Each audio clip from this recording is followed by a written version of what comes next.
Bueno, bienvenidos a la conferencia Grandes Líderes, Grandes Proyectos. Muchas gracias por estar aquí. Aparte de todo, pues soy padre de familia, medio músico, medio bohemio, en fin.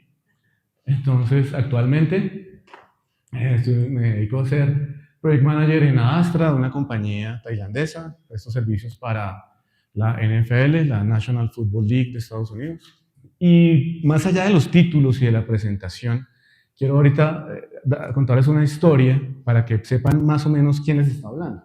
Entonces, básicamente, más allá de los títulos, más allá de los proyectos, más allá de los entregables, soy el tipo de personas que me gustan que las cosas sucedan y pues me ha gustado organizar y construir en diferentes contextos, cosas muy, muy locas, muy, muy locas. Entre esos una banda de rock hace algún tiempo.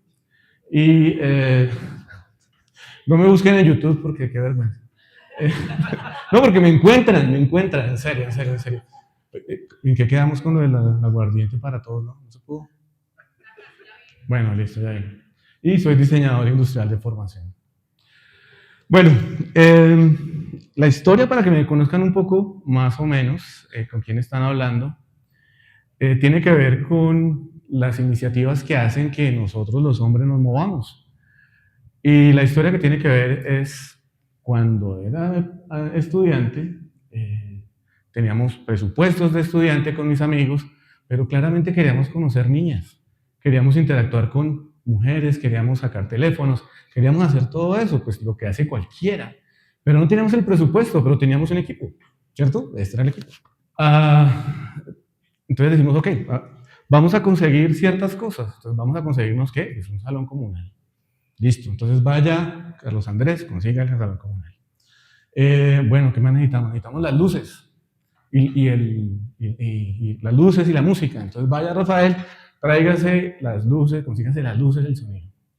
¿Qué más necesitamos?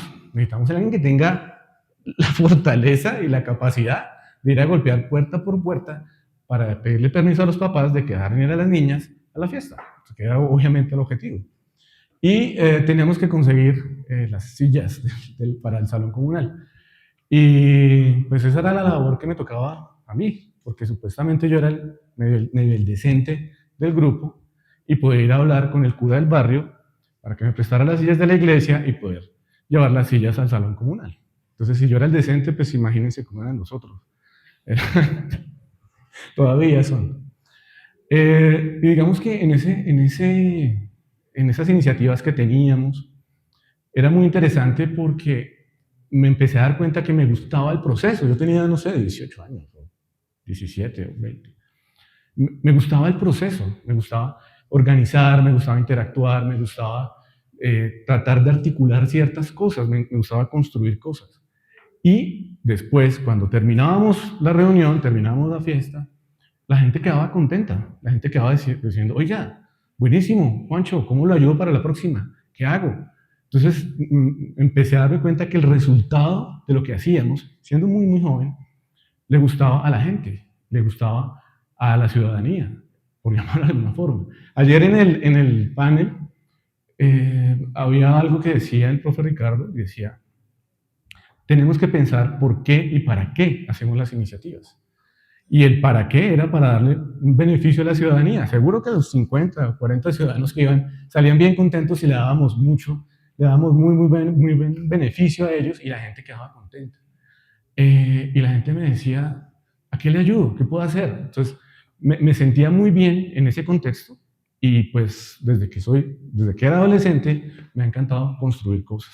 Entonces, razón por la cual pues decidí estudiar diseño industrial, decidí hacer cosas, decidí obviamente la ruta a seguir pues es ser gerente de proyectos y pues básicamente del cielo me cayeron los limones y del cielo aprendí a hacer limonada, básicamente eso es.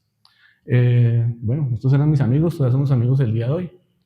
De esas reuniones quedan muy buenos recuerdos, muy buenas amistades, entonces finalmente el objetivo que se tenía en ese momento se cumplió y era relacionarnos, gestionar, y de ahí salieron 2 matrimonios, esas reuniones. Vale, sí, pues ya se divorciaron, pero bueno, eso es otro cuento, eso es otra historia. Quedan los hijos, ¿no? Quedan los hijos. Queda Juan Felipe, tiene 28 años, y Maura Paula, que tiene como 26. Vale. Ok, no, sí, sí, o sea, ahí estamos hablando de sostenibilidad, claro, esos son resultados sostenibles de esa iniciativa que teníamos en ese momento. Y digamos que algo que estábamos hablando ayer en el taller con Diana Ruiz, no sé si está por acá, estábamos hablando de la situación que tenemos que nosotros como gerentes de proyectos lidiar con diferentes gente con la cual tenemos que trabajar. Y vi esta imagen, no sé si es real, no sé si es mentira, pero lo que traduce es, yo trabajo por dinero, si quieres lealtad, contrata a un perro. La imagen no sé si sea verdad o sea mentira, pero lo que sí es verdad es la cantidad de likes y shares que tuvo esta imagen. Y eso nos dice algo brutal sobre lo que nosotros tenemos que gestionar, lo que tenemos que tratar como gerentes de proyectos. Hicimos un ejercicio muy, muy interesante que tenía que ver con identificar quién era el creador, quién era el facilitador, quién era el motivador, pero definitivamente no todos los escenarios son así. Nosotros tenemos que enfrentarnos con este tipo de situaciones en donde este tipo de personas son los que le ponen la rueda, el palo a la rueda, y tenemos que saberlo gestionar. Se entiende perfectamente que estamos ante una generación nueva, estamos ante una generación de personas que han visto cómo a sus padres, a sus compañeros de trabajo, a gente cercana, las contratan, la despiden. La contratan, la despiden. Entonces, ese tema de la lealtad que teníamos hace, no sé, 40 años, en donde la gente duraba muchísimo tiempo en las empresas, pues es algo que ya no se está viendo. Y es entendible, es entendible. O sea, la forma en la cual se expresan hoy las personas que están trabajando y se sienten a desagusto en su trabajo, pues es por redes sociales, no tienen como la capacidad de decir, oiga, estoy mal. ¿Sí? Entonces, tenemos este tema relacionado con la lealtad. Pero vamos a ver el otro lado de la moneda. Tenemos a este señor que ese tipo no se puso la camiseta, se la tatuó. ¿Y por qué se tatúa un tipo una camiseta de su equipo de fútbol favorito? Porque él entiende que su lealtad va a tener recompensa. Él va a entender que esa inversión que él hace emocionalmente en su equipo de fútbol, en su comunidad, siempre se va a ver bien reflejado. No importa si pierde o gana el equipo, no importa, el tipo ya tiene la camiseta tatuada. Entonces yo me pongo a pensar qué genial sería para nosotros como gerentes de proyecto tener no gente con la camiseta puesta, sino con la camiseta tatuada. Difícilmente va a suceder, difícilmente va a suceder. ¿Por qué? Porque puede irse a otro lado y es el tema del fanatismo. Basado en esto, no está por aquí Eugene, no. Esta es la lealtad que vemos hoy día, por pura y física conveniencia. Esta foto es de hace 4 meses. Hoy día todos sabemos que la relación entre estas dos personas pues, no es la mejor. Sencillamente yo tengo una relación de conveniencia y soy, entre comillas, leal, soy, entre comillas, estoy alineado con los objetivos estratégicos de la organización o de la iniciativa que yo tenga. Y esto es lo que estamos viendo hoy día. Y esto es lo que hoy día están viendo las generaciones que vienen y con las cuales hemos tenido que trabajar. Yo estoy seguro que muchos de ustedes, o estoy seguro que todos, se han encontrado con alguien que les pone el palo en la rueda de los proyectos. En la conferencia anterior, nos lo dijo Fabián, era el área legal. El área legal para la rueda del proyecto, le pone el palo a la rueda del proyecto. Y pues cada uno hace su trabajo, pero no tienen como esa visión, llamémosla holística, en la cual ponen, hay una visión del contexto grande. Eso es así. Y hoy que estamos hablando en este congreso de sostenibilidad, yo me puse a pensar, oiga, pero ¿por qué? ¿Qué hizo que muchas iniciativas duraran no décadas, sino siglos? Esto es lo que estamos viendo hoy día, claramente. Otro meme más, el jefe felicitando al empleado por su lealtad, pero realmente lo que estamos viendo, y todos lo sabemos, gente que está en las organizaciones simplemente porque les toca, porque tienen que pagar la salud, el colegio de los niños, el mercado, etc. Y esto es lo que estamos viendo hoy día. El tema de la lealtad es algo como transaccional. Y para tener sostenibilidad hay que tener un equipo. Y para tener un equipo hay que tener motivación, lealtad y todo lo que hemos visto en el Congreso con respecto de habilidades blandas y de liderazgo. Ahora bien, yo estoy seguro que ustedes han visto este fenómeno en muchas partes. en donde se tiene una lealtad, llamémosla post-mortem. ¿Sí? ¿Sí, sí lo han visto? Claro. Entonces llega aquí el tipo y dice, no, es que yo soy un ex Google. Yo qué saco con que usted sea un ex Google, o sea, no hago nada, o sea, sí, está bien, chévere. Pero en teoría lo que nos quieren decir en el fondo es que tiene esa visión estratégica de Google y que nos va a venir a enseñar algo de Google o de Amazon o de Apple o de Meta, ¿sí? Entonces como que soy mejor que usted porque estuve trabajando en una organización que, no sé, que tiene ciertos valores y cierta visión estratégica. Obviamente todo esto cambia. Afortunadamente ya no tenemos tanto los quotes de Steve Jobs, que ya están, dejémoslo descansar en paz al hombre, ya fue suficiente. Pero tenemos esos ex lealtad. Mira, a mí no me interesa que usted sea leal a Google, a Meta, quiero que venga a trabajar conmigo. O sea, aquí en la trinchera, o sea, vamos a hacer ciertas cosas. Entonces, ese es el tipo de lealtad que también estamos viendo hoy, sencillamente como algo transaccional. Y yo decía, ahorita Fabián también habló del Imperio Romano. Yo decía, oiga, ¿qué se puede hacer para que haya una iniciativa sostenible? 500 años, el Imperio Romano. Solamente para dar un contexto rápido, duró prácticamente 500 años y tenían, a pesar de que no hayan sido perfectos, tenían algo que nosotros vimos que hacía falta el día de ayer en el panel. No sé si se acuerdan los que estuvieron en el panel ayer. Y decían, pero ¿cómo hacemos para que el riego de Tolima funcione y que la gente se comprometa? ¿Y quién es el responsable? No sé si el que hizo la pregunta está aquí. ¿Quién es el ¿Puedes repetir la pregunta, por favor? Javier, la pregunta que tú le hiciste al panel ayer, ¿cuál fue? Yo les preguntaba que de la identificación de los problemas que tuvimos, pues cuál era la solución, porque todos decían que es culpa del otro, es culpa del otro, es culpa del otro, pero hay alguien que los debe articular. Pues, ¿quién los debería articular? Y claro, y nuevamente no hubo respuesta, ¿no? O sea, tenemos que analizar, tenemos que ver, es el alcalde, es el presidente, es un comité, vamos a hacer una reunión para definir cuándo hacemos una reunión, para ver cuándo el presidente tiene agenda, y así estamos, ¿cierto? Pero, ¿eso qué es? Eso es una visión, pues, obviamente muy de corto plazo. La visión que tenían esta gente, a pesar de que no era perfecta, era una visión de largo plazo basada en estas ideas. La Pax Romana, un orden, un orden no distrital, era un orden universal. Estaban diciendo, ok, queremos que estabilidad política, quiero ley y justicia, todavía tenemos hoy derecho romano.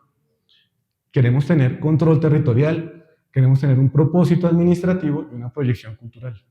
Tenían esa visión y la tuvieron durante 500 años. No perfecta, los emperadores no eran maravillosos. Pero digamos que esa visión que tenían en ese momento, uno de los primeros que lo hizo fue este señor, el señor Marco Aurelio, que decía algo que todos probablemente ya hemos escuchado.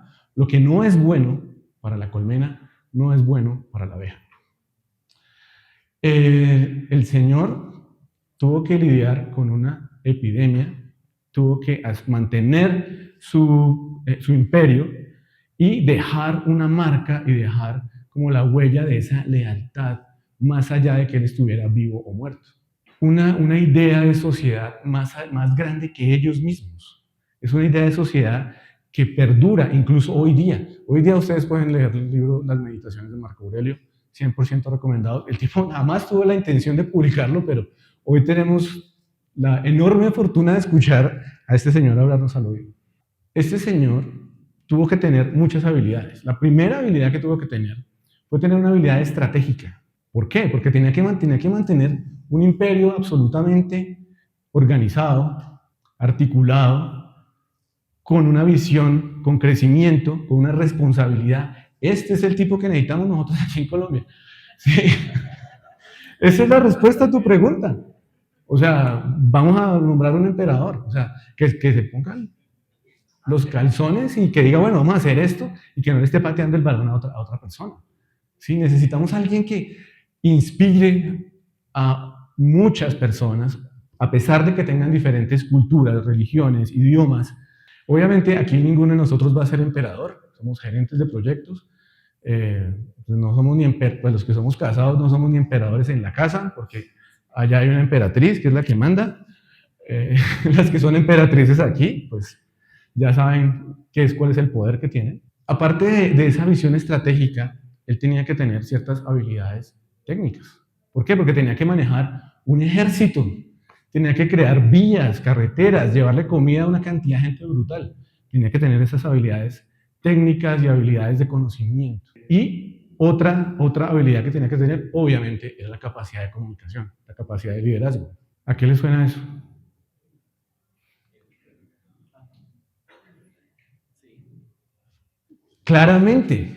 Claramente, con toda certeza ustedes conocen el triángulo del talento. Entonces, ¿qué tenía que tener el señor? Habilidades interpersonales para lidiar con una pandemia, ¿cierto? Tenía que tener las formas de trabajo, o sea, conocimiento aplicado. Como ustedes saben, la primera ingeniería fue la ingeniería militar.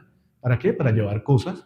Y obviamente tenía que tener su visión de negocio. Obviamente no era negocio, era una visión estratégica, pero el tipo lo logró. O sea, lo logró mantener durante 500 años o dejar la semilla para que estuviera durante 500 años. Ahora bien, este es uno de los ejemplos maravillosos que ustedes saben. Ahora vamos con el siguiente. Este en particular, si ustedes me preguntan en qué época de la vida me hubiera gustado vivir, aquí, no lo van a creer, en Bagdad en el año 780 más o menos. Esto es la edad del oro del Islam, del califato abasí. De alguna forma, si ustedes se dan cuenta, una vez que tenemos controladas ciertas necesidades básicas, tenemos controladas ciertas instancias básicas como la paz y demás, podemos crecer. ¿Qué era el califato abasí? Pues bueno, era también más o menos 500 años hasta que llegaron los mongoles y lo destruyeron.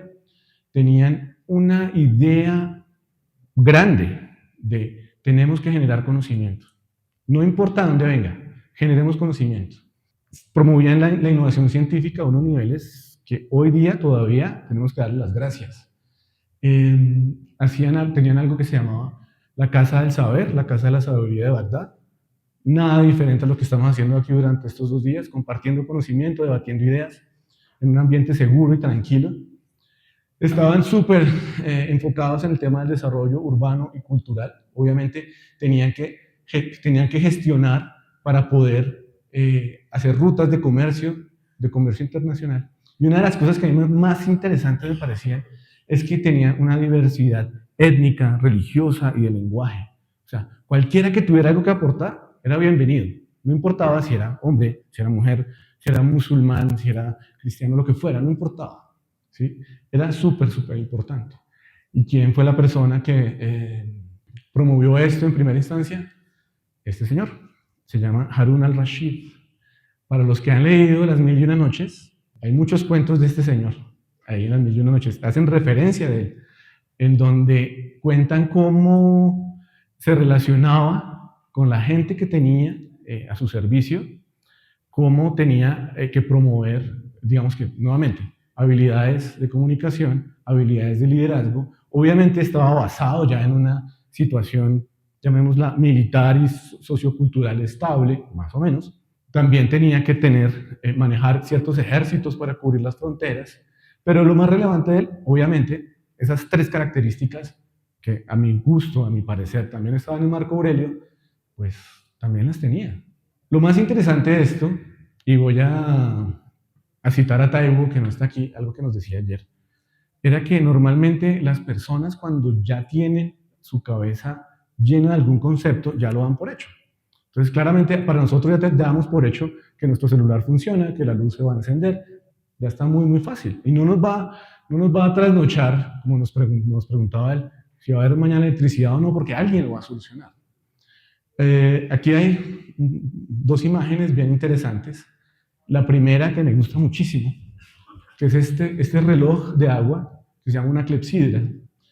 Este reloj de agua fue un regalo que en un viaje que hizo Harun al-Rashid a Carlomagno, lo llevó, piensen más o menos años 800 en Europa, no en el Medio Oriente. Llegó este señor y le presentó la clepsidra, un reloj de agua que se movía solo por temas hidráulicos, salían caballitos, entraban figuras y demás. Cuando llegó este regalo a Carlomagno, la corte de Carlomagno, viendo lo que estaba ahí, que no entendían, ni siquiera se habían imaginado, dijeron, no, esto es brujería. Y lo iban a destruir. ¿qué les tocó a la gente decirles? No, espere, mire, esto funciona así, así, asá, ¿sí? Para que no llegaran y dijeran, ok, no, listo, esto es brujería, porque ya lo tenían por hecho, ya tenían algo totalmente martillado en sus cabezas y daban por hecho que era brujería. Yo estuve hace 1 año y medio, 2 años en el Museo Británico preguntando a ver si allá estaba la bendita clepsidra. No estaba allá. Entonces, sí, la clepsidra no está en el Museo Británico en Londres, ni está en el 7 de agosto de Bogotá. Esa vaina ya se perdió, o sea, ya, ya no la tenemos, o sea, conformémonos con la foto, lástima. Pero también tenemos otros aportes que gracias a esa apertura, a esa base en la cual grandes líderes dejaron para que surgiera la creatividad, surgiera el conocimiento, tenemos esta otra imagen que me encanta. Esto es un alambique donde se producía alcohol por parte de los alquimistas. Los alquimistas pues, son pues, los químicos modernos. Es algo que, si vamos a hablar de sostenibilidad, pues, ¿qué más sostenibilidad vamos a tener que los avances que nos dejaron en ese momento? En ese momento tenemos hoy día todo lo que nos dejaron de álgebra, todo lo que nos dejaron los algoritmos que los estamos usando hoy día, nos dejaron temas de medicina muy, muy avanzados. Uno de los primeros tratados de medicina fue escrito también en esta época. Para los que de pronto les gusta curiosear y cosas, nos dejaron el astrolabio, que obviamente fue pues, la base para lograr GPS y demás temas de posicionamiento global. Otra historia que me encanta, interesante, y es con el tema del Islam. Digamos que en su momento ellos tenían una preocupación, y es que tenían, ok, como ustedes saben, los musulmanes tienen que orar 5 veces hacia la Meca. Y alguno, sin ayuda de su GPS, me puede decir hacia dónde queda la Meca. Ni idea, ¿sí o no? Ni idea, necesitamos un GPS. Pues, ¿qué hicieron estos tipos? Generaron toda la trigonometría, generaron la observación de las estrellas, generaron toda la tecnología del conocimiento para poder decir, la Meca queda como hacia allá, más o menos, y poder hacer su oración. Entonces, algo que hablábamos ayer, y era el, ¿para qué hago las cosas? Ellos lo tenían absolutamente claro. ¿Para qué lo quiero hacer? Pues para el beneficio de mis ciudadanos. ¿Por qué? Porque tienen que hacer su oración 5 veces al día. Entonces se cumple lo que hablábamos ayer. Hay que pensar el para qué, para el beneficio de la ciudadanía, claro, era totalmente viable. Y era el proyecto, era generar cultura, generar conocimiento para que las personas pudieran cumplir con sus creencias, lo cual es bastante loable. Aparte de esto, ustedes saben, este conocimiento que tuvieron y este avance que tuvieron, mezclado con sus creencias, ustedes saben que tienen que, antes de la oración, tienen que asearse 5 veces al día. En esta época, en Europa, en la Edad Media, después de pasar la primera infancia, la expectativa de vida en Europa era de entre 35 y 45 años. En el Medio Oriente, después de todos los avances, alcohol, temas de riego, de agua, de lavarse las manos 5 veces al día, la expectativa de vida después de pasar la primera infancia era 10 años más, entre 45 y 45 y 55 años, la expectativa de vida. Entonces, todo lo que hicieron en cuanto a conocimiento era para el beneficio de la ciudadanía. Y tengo esta imagen que puede ser bastante sencilla, pero de alguna forma nos habla de ese legado que nos dejaron el Imperio Romano. Como ustedes saben, acueducto viene del latín, que es el ducto por donde viene el agua, y alcantarillado, que le voy a dar un premio si alguien me dice qué quiere decir, o algo de la etimología de la palabra alcantarilla. Vale ChatGPT, no hay problema. ¿Perdón? Pues es árabe, todas las palabras con A. Sí, exacto, pero ¿qué quiere decir alcántara? Busquen chat, voluntario. No, en serio, les tengo un detallito. La etimología de la palabra alcantarilla. Pero puedes decirlo para que quede en la grabación. Ah, ok. Me dice que viene de artículo árabe y cántara significa puente de piedra o arco. Así es. ¿Qué pasaba en esa época? Ellos no botaban sus desechos como hacían en Europa, que lo botaban a la calle, no. Ellos hacían pequeños puentes, ¿cierto? Alcántara es puente y alcantarilla es pequeño puente.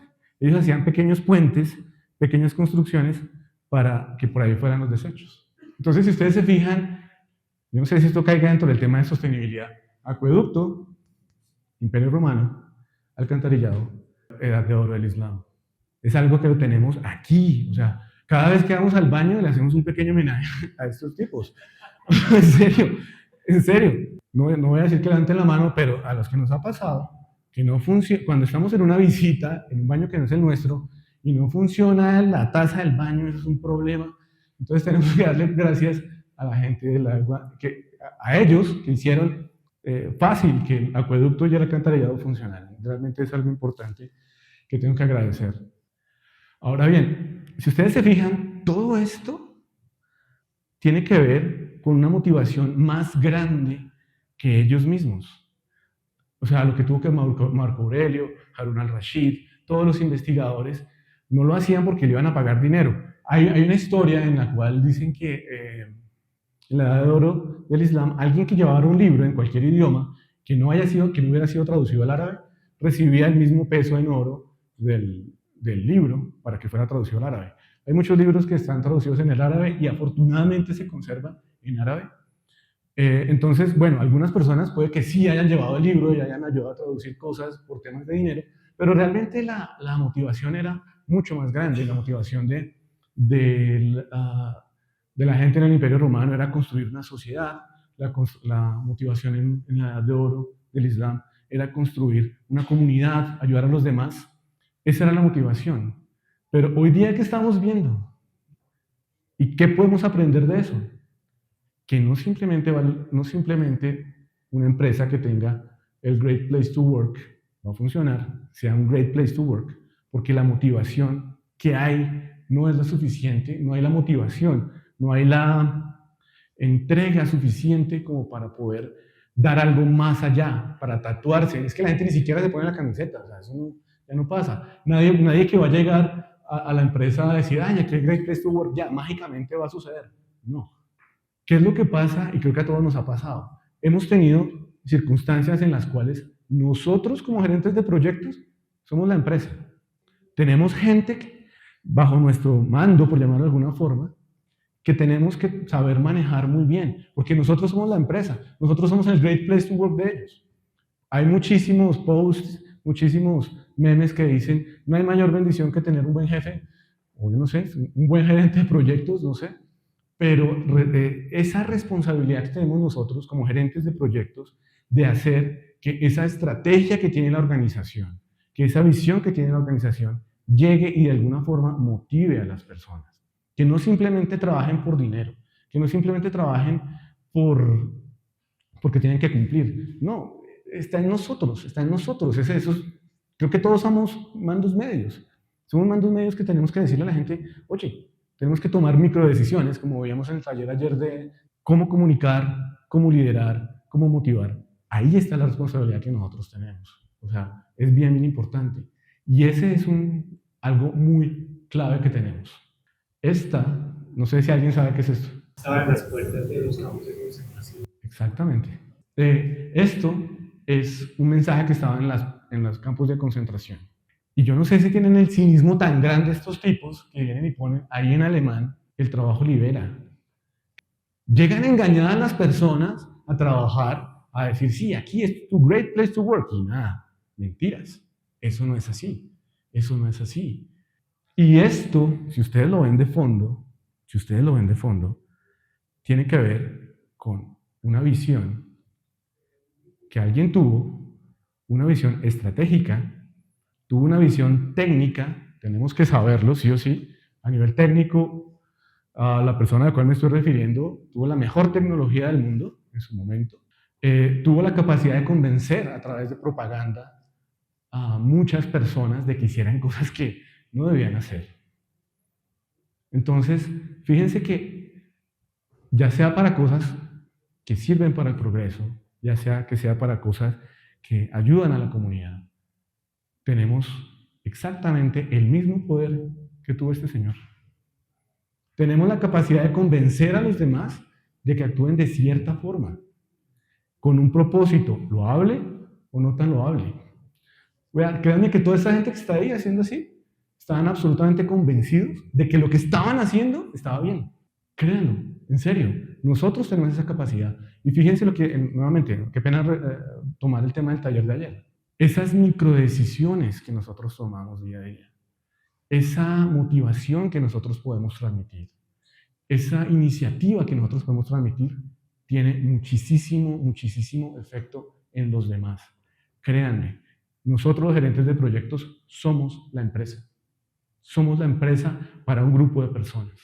Tenemos algo muy importante y es una gran bendición, podemos llamarlo de alguna forma.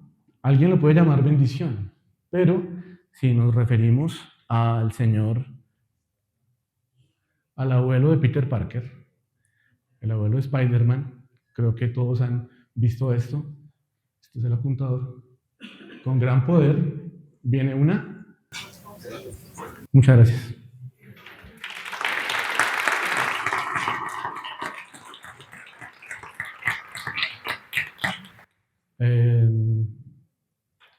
Si alguien quiere comentar algo, compartir alguna experiencia, súper bienvenidos. ¿Me pueden conseguir el LinkedIn, Juan Belandia? Dale, ¿quieres coger el micrófono? Dale. Vale, es una pregunta un poco cringe, pero Dale. ¿por qué crees que para las organizaciones es importante la lealtad? Es que se habla mucho de lealtad, pero en el tiempo del lobbying, como tú mencionas, con tanta rotación, con los propósitos personales, los intereses personales, quizás lo etérea que hoy están las organizaciones, el mundo digital, redes sociales, ¿por qué la lealtad? O sea, ¿qué es lo que la hace tan importante que nosotros debamos conseguirla cuando existen otros, quizás no sé si sea la palabra, pero otras emociones, uno, qué pena utilizar esta palabra, que uno puede explotar mejor para lograr el involucramiento de las personas hacia los objetivos? Ok. Qué pena, te voy a responder con otra pregunta. ¿Qué otra emoción consideras que puede motivar a las personas de una manera correcta a actuar? La adherencia hacia un objetivo, hacia mis intereses están alineados con los objetivos. Claro. La motivación y definitivamente la ambición, porque creo que todos están para cumplir unos objetivos. O sea, y que me va a hacer un poco frío, pero dale. La mayoría de los que estamos acá, y está una frase, no sé si está acá, creo que sí, o en otro, todos trabajamos por dinero. ¿Sí? Claro, hay un propósito de vida y que uno espera que se alineen los objetivos, pero el que diga aquí que se está trabajando de forma altruista, solo altruista, me desnuda la causa, pero estamos por... Ahí te tengo un ejemplo de una persona que está trabajando de una forma 100% altruista. Todos los voluntarios aquí están trabajando de forma altruista. No lo están haciendo por dinero, lo están haciendo por una vinculación. No, ven, dale el micrófono a algún voluntario, o sea, dale. No, te voy a responder rápidamente.